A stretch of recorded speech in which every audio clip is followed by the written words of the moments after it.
And we're just going to briefly go through the history. You've had it for 3 days, maybe 4 days, 3-4 days. And we do see a lot of wombats as part of our daily activity. Wombats have a particular quality. Nobody can resist cuddling a wombat if they get the opportunity, because they're such endearing little creatures, and in their own subtle way they're quite focused on their carers and people such as us that come in at some stage to deal with them in a medical sense. And they might actually push you aside in their own little manner. But the fact of the way is that they really are still communicating with you, and it's a level of communication that is different to the way we communicate with each other.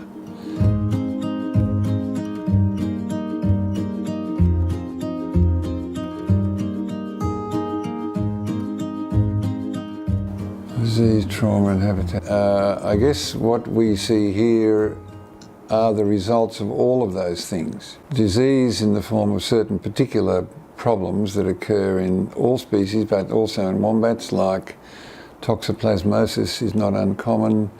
Mange is a big problem and an ever-expanding problem that people are working on very diligently to deal with.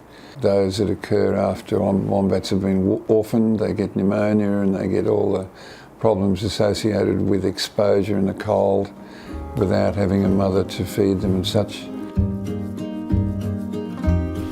The blood, was it in one nostril or the other? It was mostly that side, yeah. Yep. Okay. Trauma is a big part of what we do because mothers are killed on the road or adults are hit. Physical trauma and of course psychological trauma of being hit by a truck. So we see a lot of trauma.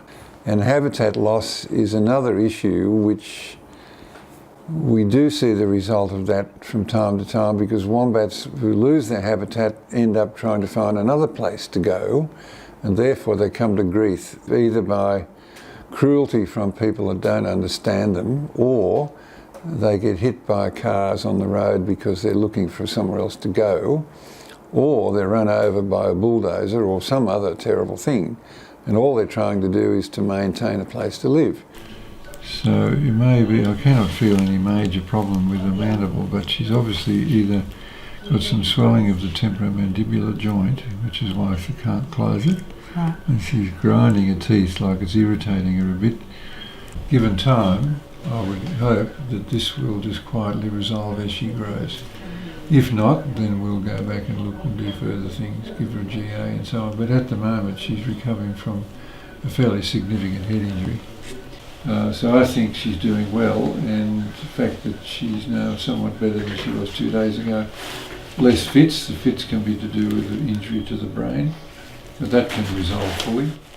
So we just believe simply that all creatures should be given an opportunity to live their life, and to live that life without harassment, and to have a reasonable life in an environment that still is available for them.